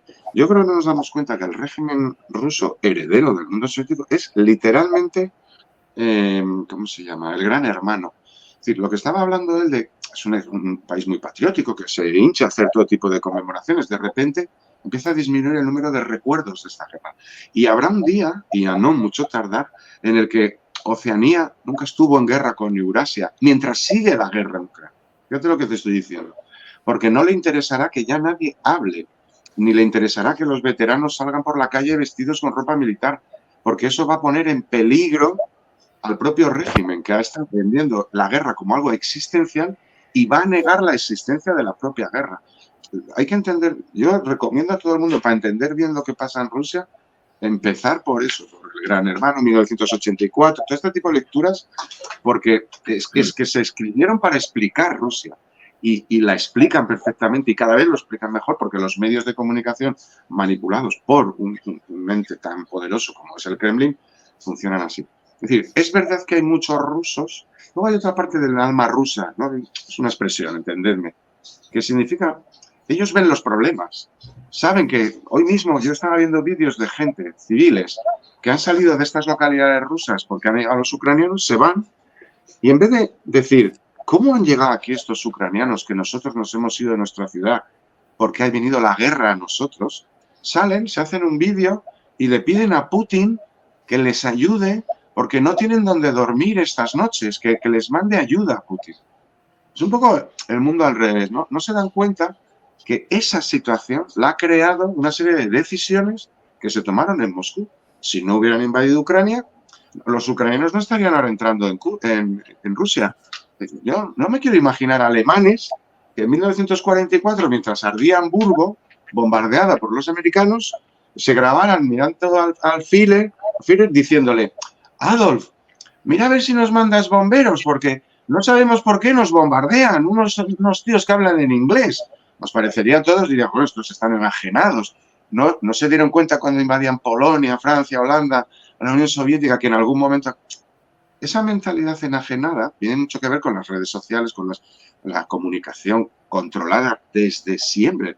Son los herederos de la Unión Soviética, no son España, no son Luxemburgo. Y tiene mucho que ver con una mentalidad incluso presoviética. Moscú vive el padrecito proveerá. Esto forma parte de la cultura tradicional rusa, desde niño. Entonces, es que Stalin era papaíto Stalin y Putin juega a ser papaíto Putin. Hay un alma y hay una comunicación y hay un control y hay una represión. Entonces, todos esos anillos hacen que la sociedad rusa durante décadas haya asumido con naturalidad esto. Sí. En algún momento, a mí me gustaría, yo siempre digo, a mí me encantaría que Rusia fuera un país como España, con sus problemas, como Francia, con sus problemas, pero hombre, un país donde hay ciertos límites, ¿no?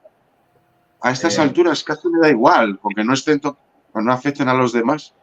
para el Gran Hermano no hace falta que nos vayamos tan lejos, ¿no? Yo creo que en el Reino Unido, que tienen 5 millones de cámaras... No tiene nada que ver, no te puedo decir. Yo creo que no Eso es un Gran Hermano también, ¿eh? Eso es un Gran Hermano. No, Gran Hermano no es que te graben por la calle, no confundamos. Gran Hermano no es que te graben, Gran Hermano es que te graben y cuando eres molesto al poder, el poder rescate una grabación tuya de cuando tenías 16 años y le estabas metiendo la mano por debajo de la falda a una moza de tu instituto para hundirte porque de repente te has presentado a unas elecciones en un partido que no es el del poder. Sí, aunque hayan pasado 30 años. Eso es Gran Hermano. El problema no es que te graben. Gran Hermano hardcore, ¿eh? No, pero es que eso es... Pero es que tiene razón. Yo ayer veía algún vídeo en Telegram de habitantes de Kursk, rusos, de Kursk, que grababan a tropas, a soldados ucranianos, alguno de ellos se dirigía a soldados ucranianos e interactuaba. No voy a decir que les recibieran como libertadores, pero desde luego no les recibían como recibieron los civiles ucranianos a la columna que avanzaba hacia Kiev el 24 de febrero, lanzándoles cócteles Molotov. O sea, que era después de estos vídeos, Moscú, el Kremlin, hoy ha caído prácticamente YouTube en toda Rusia. O sea, los accesos a YouTube han caído. Y parece ser que ha sido el Kremlin quien está cortando los accesos. Los medios de información rusos independientes también han sido capados. Se les ha capado el acceso a Internet, tanto de salida como de entrada. Probablemente para mantener ese relato y evitar otros relatos, lo que está pasando en Kursk con esa incursión. Nada, era un apunte solo. No, en ese tema lo digo porque, a ver, todas las sociedades modernas implican un cierto control. Podríamos hablar de mil cosas, ¿no? Vemos en la política americana, vemos cómo se utilizan cualquier cosa de una foto de la universidad para hacer daño político. Martín, Pegasus aquí. Pegasus, no sé, habría mil ejemplos. Pero estamos hablando de una sociedad en la que eso ocurre por sistema a unos niveles. No es que estén disputándose dos la presidencia de Rusia, no, es que a cualquiera le sacan cualquier cosa porque todo forma parte de un sistema de control máximo. Pero, insisto, porque la tecnología que se ha incorporado a nuestras vidas con cierta naturalidad en los últimos años ha caído en un terreno especialmente abonado para eso. Porque llevan haciéndolo, no voy a decir solamente desde 1917, es que ya el mundo zarista funcionaba igual. La policía secreta zarista son los famosos redactores de los protocolos de los sabios de Sion para poder utilizar a los judíos como elementos contra a los que purgar o culpar de cualquier mal.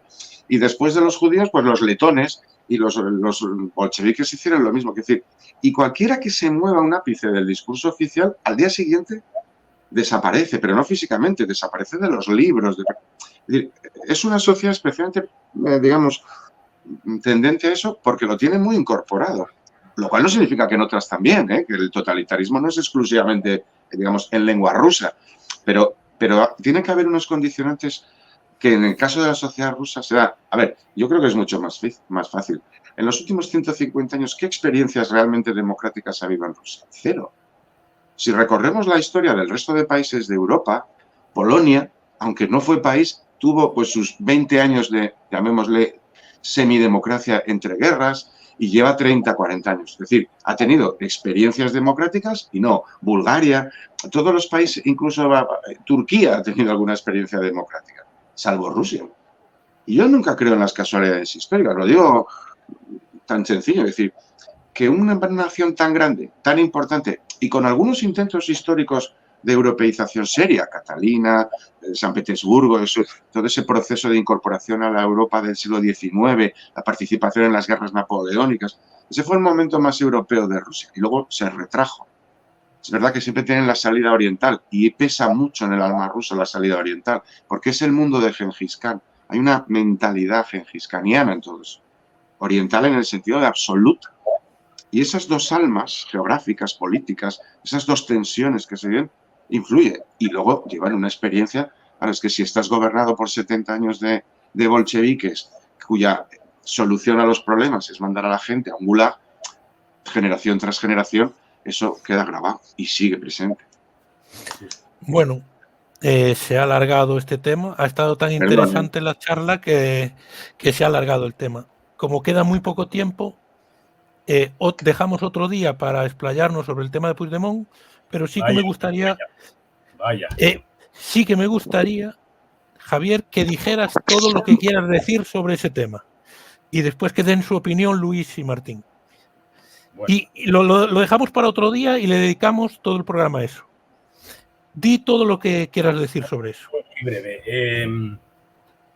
A ver, lo que ha hecho hoy Carles Puigdemont ha sido un numerito, una payasada que estoy convencido, no, sé que ni siquiera a los suyos les ha contentado. Los suyos, muchos de los suyos se han sentido traicionados.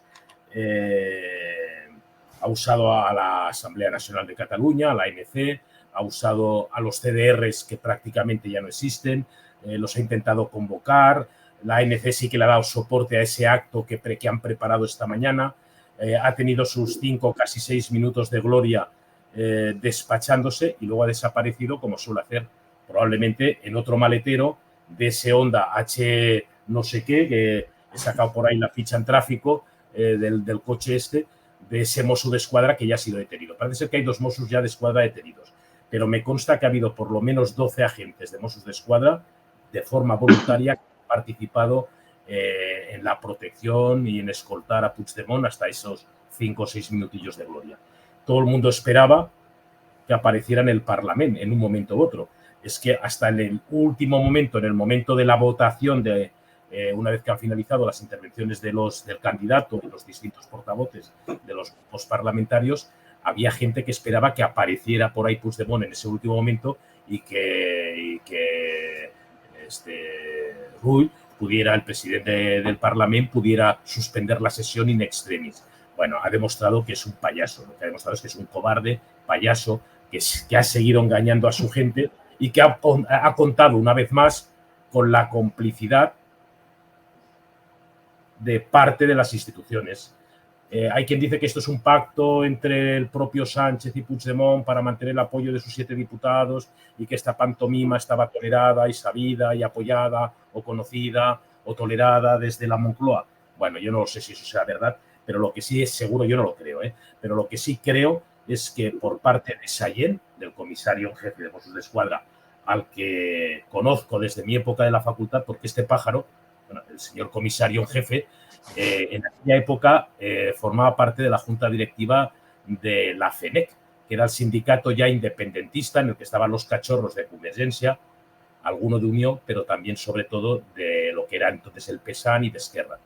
Este ya formaba parte, estudió filosofía y luego, después de pasar por la BRIPAC, por la Brigada Paracaidista, hizo oposiciones a Mossos y ha acabado siendo jefe de Mossos en 2 periodos distintos, porque este ya contaba con la confianza de Buch cuando era conseller de Miquel Buch y luego, pues bueno, lo tuvieron que sacar y colocar a Esquius y no sé qué, y le hizo la cama a Esquius y acabó siendo nombrado por el conseller Ignace de Elena otra vez como comisario en jefe.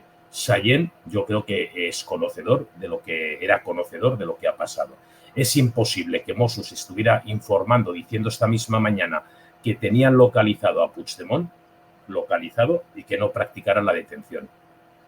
Había 2.000, 2.500 personas, como mucho, que apoyaban, que estaban en ese acto convocado por Puigdemont, allí en el Paseo Lluís Companys.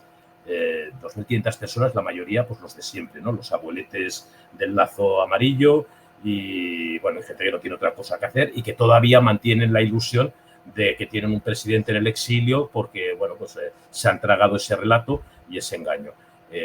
¿Por qué no ha intervenido Mossos? ¿Por qué no ha intervenido también, y me sabe mal decirlo, Guardia Civil o el Cuerpo Nacional de Policía? Podrían haber intervenido. Son los 2 cuerpos, junto con Mossos, tienen la condición de policía judicial. Pero es que hasta la propia Guardia Urbana de Barcelona puede tener la condición de policía judicial cuando hay una orden de arresto emitida por un juez de instrucción, en este caso de la Audiencia Nacional. Bueno, ha sido una pantomima política, ha servido para tener su numerito, yo creo que para mantener el apoyo de sus 7 diputados a Pedro Sánchez en Madrid y escenificar aquí en el Parlamento de que ellos son muy honorables y no quieren participar del compadreo entre Esquerra, PSC y los comunistas de Comuns. Bueno, a partir de ahí, ¿qué consecuencias tendrá? Mossos dice que va a seguir el grupo de información interior, que es el que está llevando la investigación la instrucción del atestado de lo que ha pasado esta mañana, dice que se van a producir más detenciones dentro del cuerpo de Mossos. Bueno, veremos a ver. Cabe esperar también una explicación por parte del conseller, del conseller de Gobernació. Cabe explicar también, dar una explicación por parte del propio comisario en jefe de Sallent. Bueno, veremos a ver qué consecuencias políticas tiene y funcionariales o policiales tiene esto que ha pasado hoy, que ha sido vergonzante. Ha sido vergonzante, no solo para los catalanes, sino que hemos tenido que sufrir además. Yo vivo fuera de Barcelona, vivo en Alella, y he tenido que entrar en Barcelona esta mañana y me he tenido que tragar los atascos y las retenciones de muchos minutos por esos controles de parité que hacían los Mossos en todas las salidas y accesos de Barcelona. Bueno, veremos a ver qué consecuencias políticas tiene, qué consecuencias, qué responsabilidades policiales se generan y qué pasa en qué maletero está o por dónde aparece este hombre. Este hombre yo lo conozco a Puigdemont, lo conocí en su momento se me hizo amiguete, me recomendaba muchos libros, hasta que después de los atentados de agosto del 17 fue, ¿no? Los atentados de las Ramblas, fui crítico con él en aquel momento en Facebook y el tío se cabreó y me bloqueó y no sé qué, y desde entonces me ha tenido bloqueado por todas partes. De ir de amigote personal, en lo personal, y en redes sociales a bloquearme. Este pájaro, y ahora os voy a contar algo que no sé si es de dominio público, no, muy breve también. Una persona muy próxima a su círculo, a Ford, que estudió conmigo también, una persona muy próxima a su núcleo, en el momento que se largaron, después de proclamar la República Catalana y a las pocas horas pirarse también, quedaron todos en Perpiñán. A Perpiñán llegó Oriol Junqueras, llegaron todos los consellers del gobierno a Perpiñán. Y ahí no tenían claro hacia dónde ir, si a París, si a Bruselas. Y bueno, y total que como no tenían claro, decidieron que al día siguiente quedaban en París en no sé qué hotel, en un hotel en concreto. Y bueno, y para allí que fueron, para París. Y al día siguiente estaban todos, menos Oriol Junqueras y 3 o 4 consellers más. Y Puigdemont llamando al Junqui. Hostia, y el Oriol no me agafa el teléfono, no me coge el teléfono. Hostia, ¿dónde estará este cabrón? Tal, no sé qué. Hostia, claro, el Oriol lo que hizo fue dar la vuelta ya directamente. Algunos acabaron llegando luego a Bruselas, que fue la siguiente etapa, cuando no sabían dónde acabar. Hicieron la rueda de prensa en aquel centro de periodismo, no sé qué, en la capital, en Bruselas. Muchos de los consellers que llegaron, y algunos de esos, entre los que estaba, por ejemplo, Quim Forn, el que había sido conseller de Gobernació, al día siguiente se volvieron también. O sea, bueno, pues esto de hoy yo creo que lo habrán preparado un poquito mejor,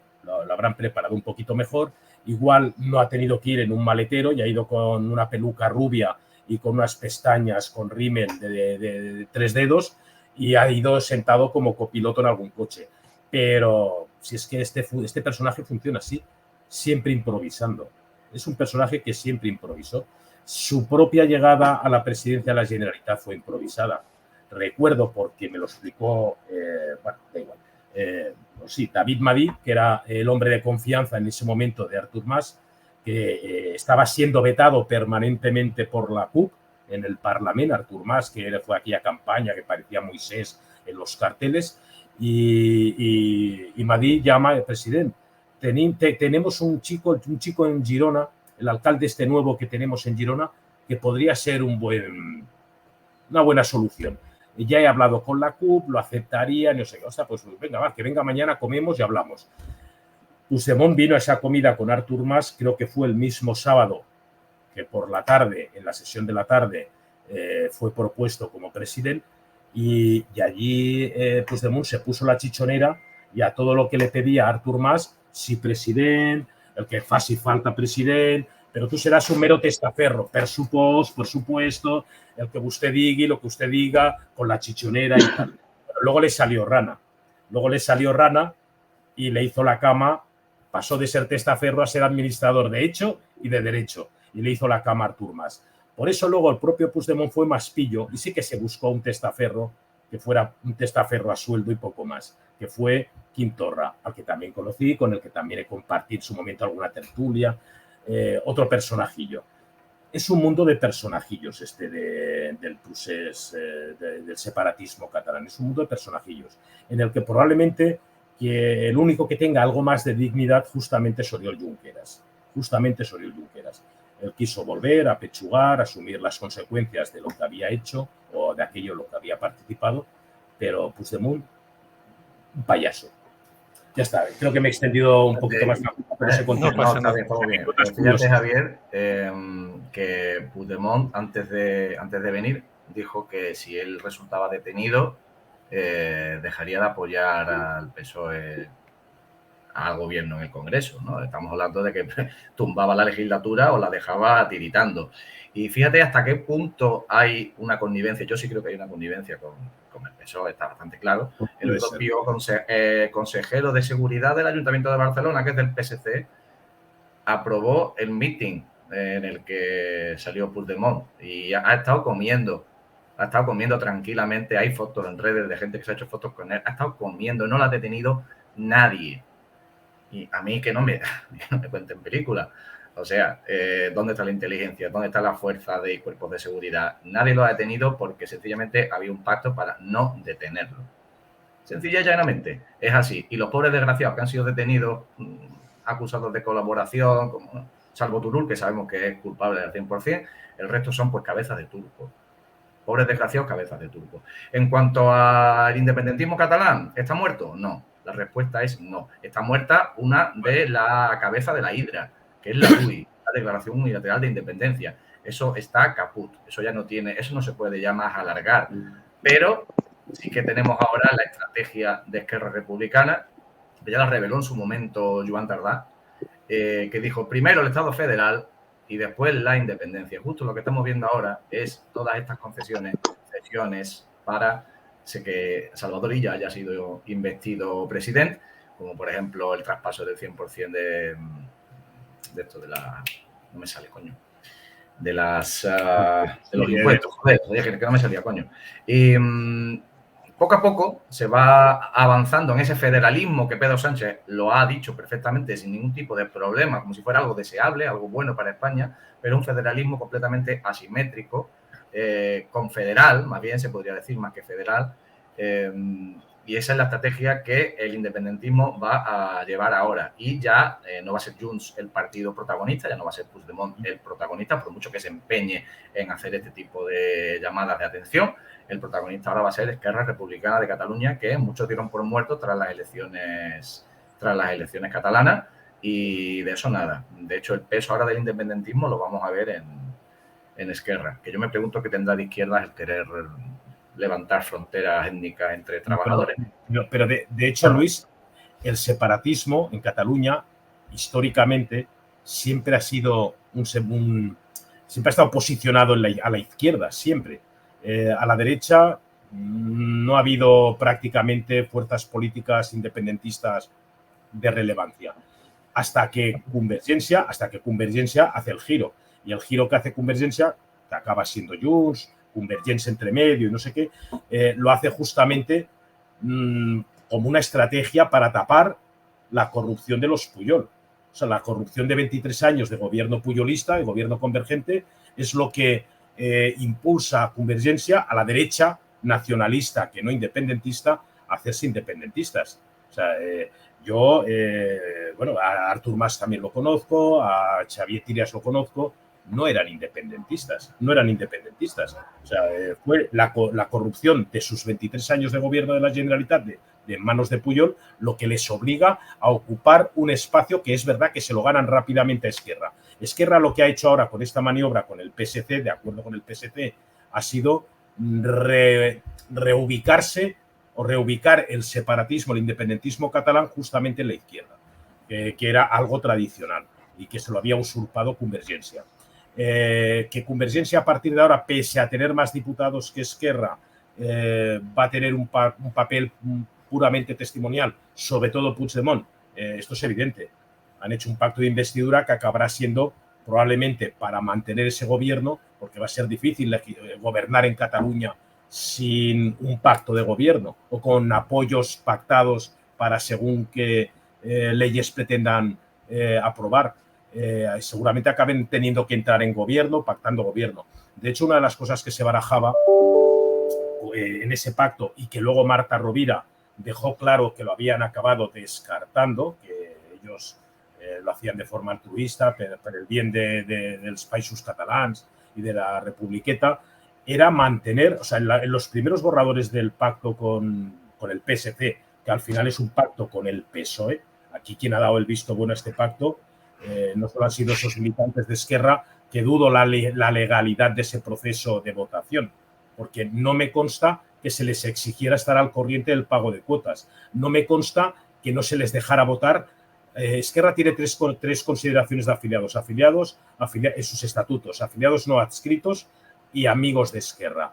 Solo los afiliados, la primera categoría, que son apenas 4.000, son los que tienen derecho, según los estatutos, siempre y cuando estén al corriente en el pago de sus cuotas, a ejercer ese derecho de voto. Eso ha sido un cachondeo porque al final votaron 6.000 tíos.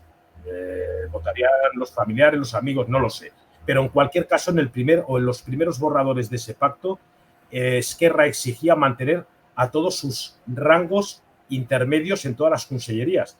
Es decir, no entramos en gobierno, pero nos mantenéis directores generales, algún secretario general de alguna consellería, asesores. Claro, era mantener 2.000 tíos prácticamente, o casi 2.000 tíos, con sus sueldos, para que estos votaran a favor de ese pacto. Bueno, luego lo descartaron y parece ser que Marta Rovira ha negado que se mantengan cargos de Esquerra en las consellerías socialistas. Bueno, al final es todo un trapicheo. Bueno, ¿alguna puntualización más que querráis hacer sobre este tema? Si no, el martes dedicaremos prácticamente toda la tribuna a esto. Si me invitas a que estás invitado. Claro, pues muchas gracias, Pablo. Lo único, preguntar a Martín si se ha hecho daño, porque se ha movido la cabeza de un costado. Sí.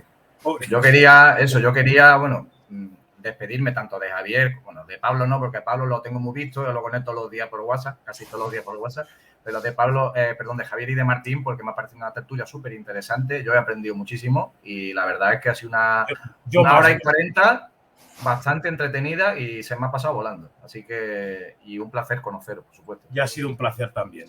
Gente educada, siempre, vamos, yo encantado de la vida, justo me comenta así. Bueno, igual la pues... posición de las collejas, pero bueno. Bueno, pues Javier, nos vemos el martes, ya te escribiré. Perfecto. Para recordártelo. Luis, seguimos hablando. Un fuerte abrazo a todos los que han estado hoy viéndonos y a vosotros dos en especial. Un fuerte abrazo a todos. Un abrazo a todos. Chao, chao. Hasta luego.